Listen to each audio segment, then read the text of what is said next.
Kesho yako imo ndani ya leo yako. Kesho yako imo ndani ya leo yako. Weka kwenye kichwa chako kwamba kesho hii unayoiona leo, leo hii ulionayo leo, unayoitumia leo, ndiye inatengeneza kesho yako. Ukivuruga leo yako, ukitumia vibaya, ukitumia bila kufikiri, bila kujali, kumbe unaharibu kesho yako, ambayo ni maisha ya baadaye.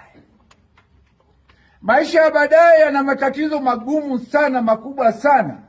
Alafu watu wasiowaza na wasiofikiri wanajiuliza, hizi shida zinatokea wapi? Matatizo haya yanatokea wapi? Ulisababisha wewe mwenyewe ulipokuwa kijana, ulipokuwa utotoni, ulipokuwa na leo, hukufikiria kesho baadaye.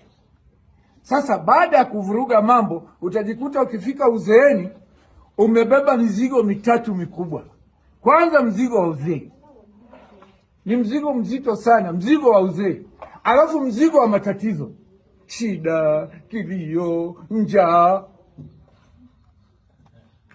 Alafu tena ubebe na mzigo wa umasikini.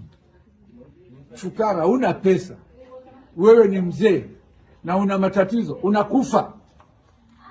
Huwezi kufika miaka tuliofika.